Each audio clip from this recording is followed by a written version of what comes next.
Okay, good afternoon, everyone. Good afternoon from the UK, anyway. This is Richard Benwell speaking, founder and product architect here at Squared Up. I'm joined today by Matthew Long, who, if you've been listening to the previous Coffee Break webinar series, you'll already know Matthew. Good morning or good afternoon, Matthew. Hi, Richard.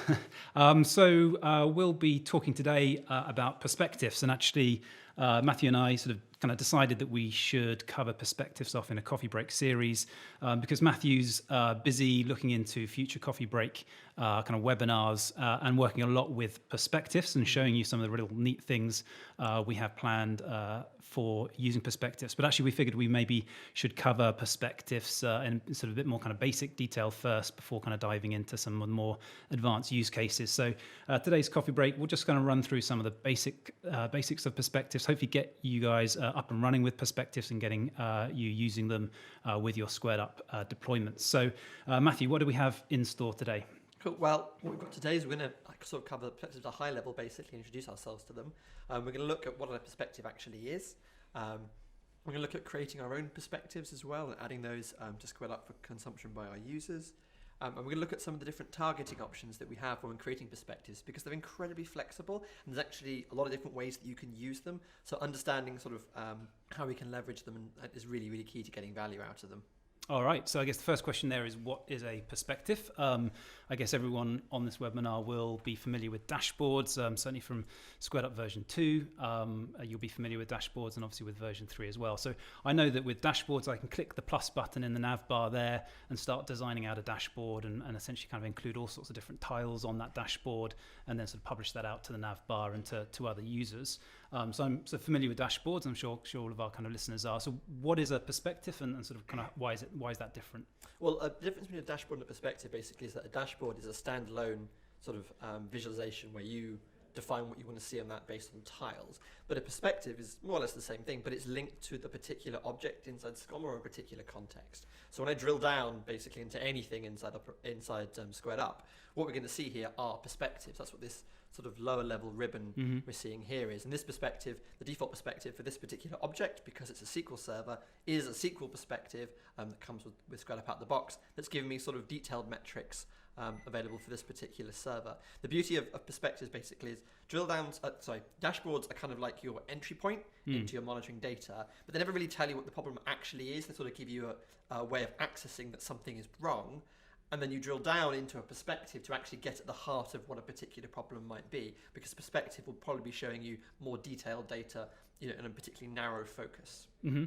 So I guess, yeah, I'd say that they're sort of those drill downs. I guess this is probably what I'd expect to see drilling down into a SQL server. This is what looks like sort of SQL specific metrics. Where does the perspective come into this? If I didn't have perspectives, what would I see? Well, typically the default view is monitored entity, which is sort of our effort to try and provide you with some sort of default view on anything in SCOM. So if you drill down to a particular component, so go away from the beaten path, this is probably what you're going to see. And this isn't a bad sort of a view, like it's showing you properties of the object, it's showing you the classes that make up this particular object in the hosting stack, and it's also showing you like child objects and its parents and things, but it's not very specific and it probably isn't going to help you actually cut to a problem that you really need some help with solving. And this is a view like we had in Squared Up version 2, right? It's all the raw SCOM data, but not necessarily in a form that makes sense if you're a SQL DBA and trying to troubleshoot, why that SQL server is showing red. How about kind of performance data? Because that doesn't have any performance data on it. That's on the performance perspective here, which again is one of the default out-the-box ones, along with the alerts perspective as well. So this is just, again, a raw view of here's all the performance counters, loading a few more in the background now, that are available for this. And like you say, if you're a SQL guy only, there's loads of performance counters here you don't care about. Yeah, there's a lot of data there. But actually, if you're just trying to pick out 3 or 4 metrics, then it's going to be quite hard to use the performance tab. So we've got different perspectives, right? So there's that sort of tab across the top there. I think we kind of called it the perspective ribbon here at Squared Up when we're developing. So you've got SQL Server, Windows Server, so I can see this as a Windows Server, and then you've got sort of memory, network, and disk, and so on. So that looks pretty cool. So can I create new perspectives, just like I can with dashboards? Yep. So assuming you've got permissions to create dashboards, you can create perspectives as well. So I can do that by hitting the plus button here on the ribbon. So the plus button at the top of the screen would create a new dashboard. Plus button down here will create a new perspective. So you mentioned permissions there, and I guess that's probably worth kind of talking about just quickly, like what permissions do I need? Can all of my users add in new perspectives? So by default, it's the same as it would be with dashboards. Unless you're a SCOM admin, you won't be able to create anything. And then you can use the role-based profiles that we introduced in v3.1 to then specify that certain users or certain groups are capable of creating perspectives along with dashboards as well. Okay, so sort of by default, it's just the SCOM admin, typically the squared up admin as well. But in theory, you could push this out to sort of application teams and server owners for them to create their own perspectives. Yep. All right, so I guess we're going to go into the kind of next bit of what we wanted to cover, which is creating new perspectives. So you've hit plus there. It says new perspective number 1. I guess let's focus on, say, CPU data, right? So we've got lots of metrics, but not a CPU perspective at the moment. So just kind of talk through what you're doing there. So you typed in CPU, and I can see that the title of the perspective in the actual menu there changed, right, automatically to CPU. And then I saw you just type in Windows Server. So this is going to be just a perspective for a Windows Server, right, which makes sense. So if you go to any Windows Server, that's what it's going to do. It will display this perspective for that Windows Server. But it's available to all of them as well, which is quite nice. All right, and we then just have the sort of dashboard designer. It looks the same as the dashboard designer. So CPU perspective, let's put on some, I was going to say some monitors first off. Okay, yep, let's do that. So before we get stuck into performance data. So the kind of key monitors that SCOM has for sort of CPU health, I guess we can show explicitly on a perspective. Come on, let's just wait for this to come back. Oh, I know, right, sorry, let me change that to, because of course all the CPU component available information is on the operating system. Okay, and this is probably a topic that we'll have to come back to in a later webinar about the sort of traversing the SCOM object model here. So essentially you found the operating system object, and now you're looking for specific monitors. Yeah, okay. Yep. So let's put those 3 in, total DPC time and total. Hopefully they've all got total in the name, which makes it really easy to add them. Let's do them that way around. Great. Okay, so we've got sort of specific monitors for the CPU health here. So then about performance data. So we had lots of performance metrics collected by SCOM, but if we just pick some specific CPU metrics, so I guess queue length and percent usage. Yeah. So process information. That's the one. So that's our classic processor, CPU, percent time. There we go. Let's add in another column here. And drag that over. So queue length, that's it. Yep. Yeah. And so when you're choosing line graph here now, if you're to do that on a dashboard, you'd have to put in the SCOM objects that you want to choose the metrics for, right? Whereas you're skipping over that because it's already has this server in the context, right? So you're choosing metrics for this particular server, and they're all coming back. So we're kind of building this based on what's the name of the server at the top here? So the SQL 03 server. So you're essentially, building a dashboard specific to this server right now, and then we'll kind of see how that works against other servers. So then on the right hand side, so we've got the monitors and the metrics. So what would be really cool is if we could see the specific processes right now in real time that are using CPU. So you're going to be using the on-demand tile, which I guess on top-level dashboards, the on-demand tile has limited use because it always has to be specific to a SCOM object. But in a perspective here, this is going to look pretty good, hopefully. Yep. Let me just add in, make sure the format's right. There we go. And as you mentioned, the reason I can skip over sort of the scoping is because, remember, perspectives, as I said, target a particular context, a particular object. So you don't have to tell Squared Up, oh, when I'm looking on this particular dashboard and say CPU, I mean, these group of servers, I could just say, please access the scope of the server I'm looking at when I came onto this perspective in the first place. So that task is automatically executed against SQL 03 here, the SQL Server. And I guess we're there's a lot to this. Well, I guess we're going to have to come back and look at some of these other areas in more depth in later webinars. So, sort of scoping of tiles to specific objects and using on-demand tile. I guess we'll kind of come back and talk about in another webinar. But that was pretty quick to create a new sort of CPU just drag it over here perspective. Next to the memory one, that makes sense. Yep. So you can order these as well just by dragging them around. So you can create like your favorite perspective and put that. And if that's the left most perspective in the list, then when you come to this object in the future from any source, so from another drill down from another dashboard, anywhere inside Squared Up, even from the search bar, that's the first thing you'll see, which makes it nice to create, like if you've got like your favorite metrics kind of thing, that's a great way of creating them. So you created this CPU dashboard on top of SQL 03, but you've created it as a perspective in the list there. So is that now available automatically on every other Windows server? Yep, because the scope of this perspective when I created it was just the class. Any instance of this class I view inside Squared Up now has this perspective. So if I would go to SQL 04, this perspective will be available there, and it will effectively just work. If I go there we go. So the same view, right? The same kind of looking dashboard, but this data is now specific to SQL 04, and presumably it ran the SCOM task against SQL 04 there as well. Yep.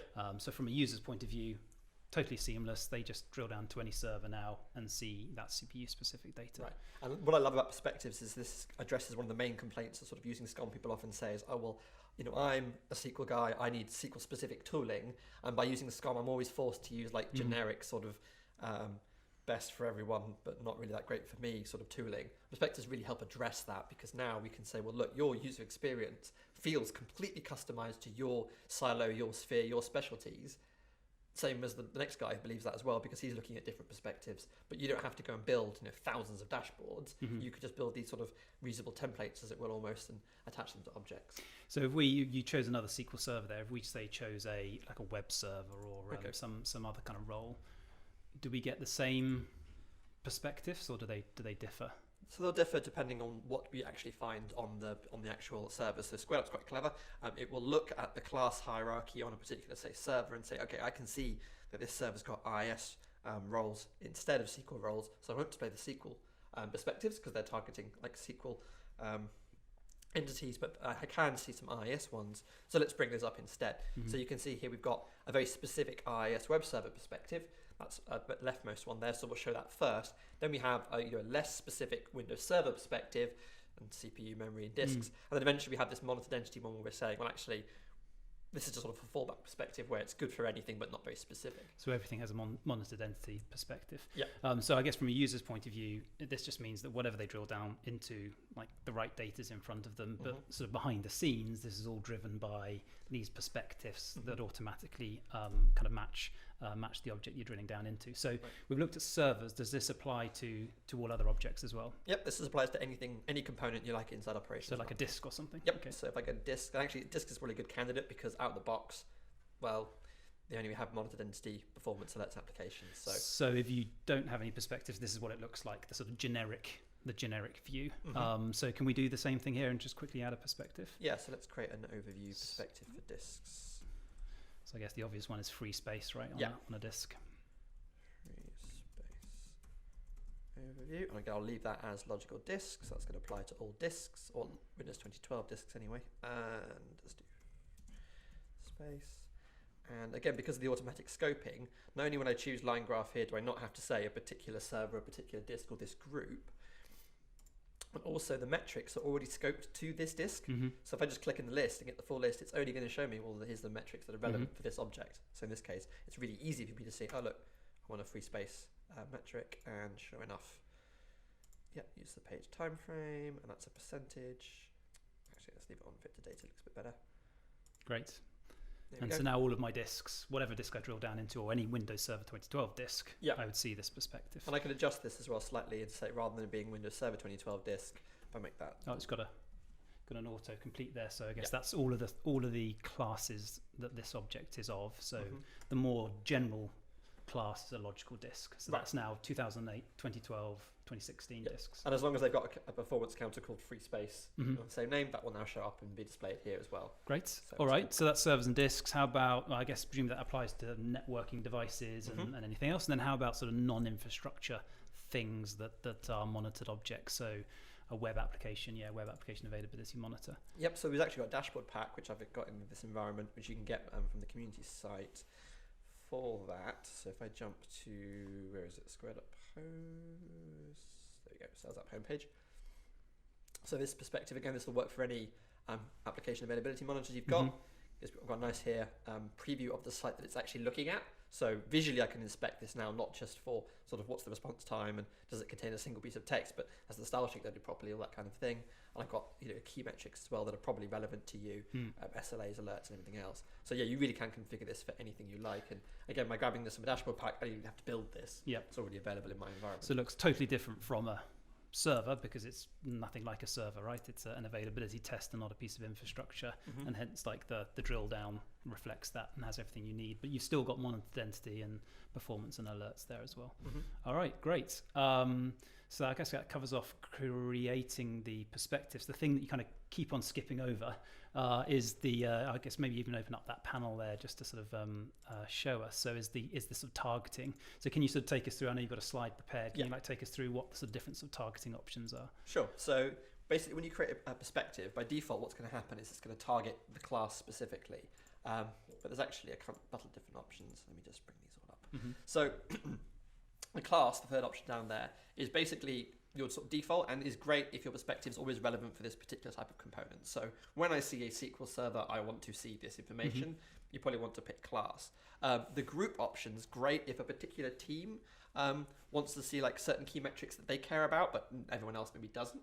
And then this object only is nice for creating unique perspectives. So these are good either for targeting like DAs and applications, where for this app we want to see these things on a particular perspective, or if you have like that Snowflake server that it's legacy, we're not actually going to replace it with the same system anymore, but we need specific views for it. Well, you can go and attach perspectives just for that one server, rather than creating a unique dashboard for it. And now whenever anyone gets there via a group or via a drill down or via a search, they'll see that same screen.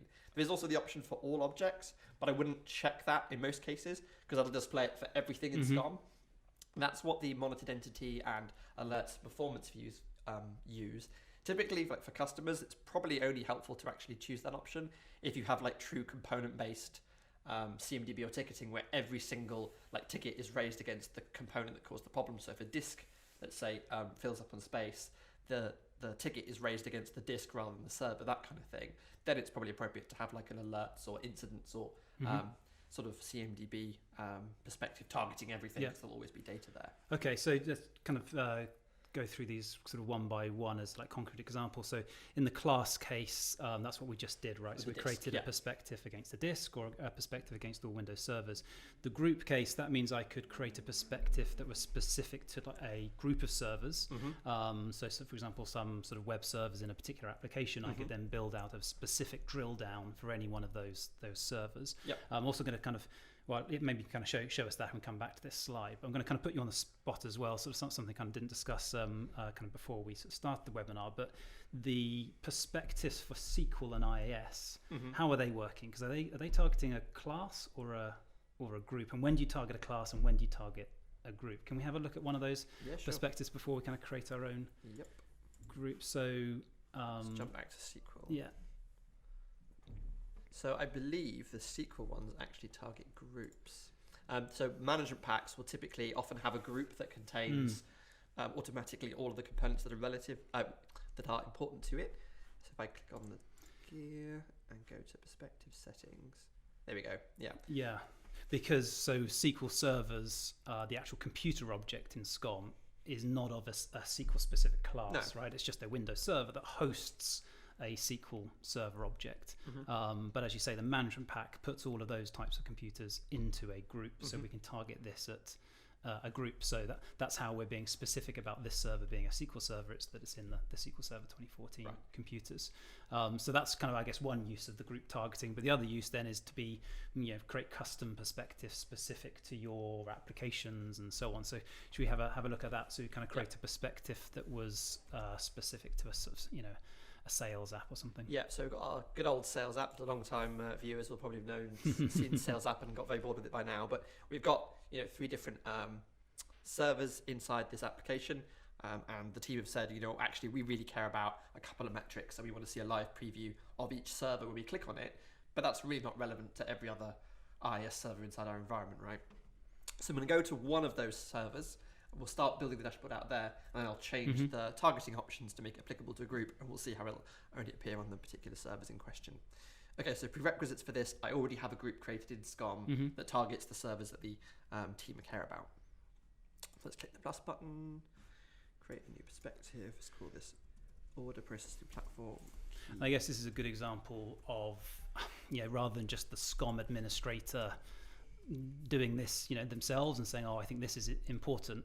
It's an example of really actually going to your customers, right, your users, and saying, okay, we have this new tool Squared Up. It allows us to customize everything, in the tool. What do you want to see for these servers? So your application team can then pick out their key perfmon metrics, have them added into a perspective, and then they're available for all of their servers. Yes, So what was that you added there? That's current connections. Right. So let's say they said current connections is really important. Actually just add a new. I guess you can also combine this with a custom management pack, right? So you yeah. could have a management pack specific to an application that knows what log files to monitor or what additional perfmon metrics to monitor. That then goes into SCOM through a custom management pack, and then you can create a custom perspective to pull that information out. It's proc, isn't it? Let's say they've said, okay, process information. So you want to see, good old CPU is always there. They care about current connection, CPU, and they really want to see for each given server, what does the actual live site look at. So we'll do a web preview of this. I'm going to use some Moustache that we talked about last week. If you looked at the custom labeling webinar, to actually direct this dynamically to this particular server, rather than sort of hitting the load balance front end where, okay, 2/3 of the time it'll look fine because the other two servers are responding. But if this particular server has a problem, I want to see what its preview looks like. So I'm going to do that here now. / So invoke the Moustache picker. And again, if you haven't seen this before, go and watch last week's webinar where we talk about this in quite a bit of depth. So there's the name. I'm actually going to cheat and just grab the end of the suffix from my handy dandy page there. So you've got a web content tile. I have. I'm just going to put it in the URL instead of the HTML. Web content tile where you're actually wanting to essentially use an iframe and show this particular server's web page dynamically in a Squared Up perspective. Yep. So if you go to the other servers that make this up, you'll see their live preview. So you'll always know when you're looking at it, what I'm actually looking at, is this this server's output, or is it just the load balance pool, which may be right 2/3 of the time, but isn't the rest of the time. Yep.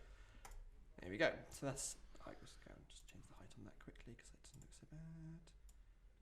Okay, that'll do. Great. And so then pretty simple, but quite effective. Let's drag this all the way over to the far left. This is now the default view when someone comes to the server. Most likely person to come and look at the server probably is the guys maintaining it, so it makes sense to have this as the default, the highest perspective. Yep. So let's go with that. Okay, it looks all right. So it only shows the Web 01. If I go to Web 02 now, it should show up there as well. There we go, and that's actually showing the live preview for server 2. Unfortunately, you can't actually tell the difference directly on here, but it is going to show the second server instead because it's using that Moustache to pull out the server name for that appropriate server. Yep. But if I were to go to, now here we go, I guess, do I actually have a web server that I can go to prove that this is not? Okay, yeah, so let's go to our demo v3 box. So this is not part of the op application, so you don't get that default perspective. So now I can go for all my line of business applications and create perspectives just specifically for those, just based on SCOM groups, which very likely you already have. And what you did there with the web content tile was pretty smart. So really sort of showing that perspectives are essentially like templates, right? They're kind of these sort of dashboard templates which will dynamically be kind of rendered, right, based on whatever you've drilled down into. So it's this kind of like template dashboard that then suddenly appears based on kind of matching object types or kind of group members. Right, so rather than building, especially if you've got like cross silo teams where you've got people working in each application that are working on different areas, like you've got 5 or 6 different SQL teams effectively, they're going to ask for the same thing a lot of the time. So rather than creating unique dashboards for every single group or every single region or every single sort of sub business you might be running, well, instead you can now create some perspectives that satisfy most or all of their needs once, and that's already available. They come into Squared Up for the first time and it's already lit up for them. It looks great. Yep. Okay, and I know we're sort of running out of time now, but sort of one other option you had on your slide there, maybe just go back to the slide to remind us, was this, using this object only. So you're creating a unique perspective that's sort of specific to a distributed application or a group. And I guess you could also use that you could create a perspective that shows for all groups or all sort of DAs. So very kind of different to sort of showing a perspective for a specific server. So do you have an example of that, just to kind of give us a flavor, and maybe we'll sort of have another webinar on that later? Yeah, I do actually. So this one's here, somewhat similar to the kind of dashboard you've probably seen before. Again, has a live preview this time of the actual load balance address. But this is going to show automatically all of the, again, some key metrics for this application. They've said they want to see current connections and buffer cache hits and that sort of thing. So again, it's app specific. But because this is a perspective on the order processing platform group, again, however anyone arrives at this particular app, if they go in coming via a CMDB link, or if they come in via a search, or they're looking at a server and say what's its server's parents, or it's member of this particular app or function. So I'm the night team, I'm managing a server, what's this made up of? And I've arrived here via a drill down. I now get the view that everyone gets when they see this particular application. I know immediately what's rated as part of this app, what's its key metrics, what's its key pieces that make it up, how is it functioning. So again, I'm sort of starting to get away from the idea of creating these standalone sort of dashboards and starting to sort of create easily located, easily navigable perspectives. And so without this perspective, we would have just had monitored entity and group members. So this is a group, right? It just contains some servers. So that would have been the default view, right? If you ever sort of drill down into a group. And then most people then build a dashboard, right? So they'll sort of fire up the dashboard designer and say, okay, for this group, I actually want to see these performance metrics and this other kind of data. And what you're saying is, rather than just firing up a brand new standalone dashboard and then scoping everything to this group, you actually create a perspective, right? So you're essentially a dashboard that's already scoped to this particular group. Right, and it's one way of avoiding clutter as well, because if someone doesn't have access to this particular object in SCOM via role-based access, they don't see a dashboard that contains nothing, because the perspective is only visible when they actually come to this object in the first place.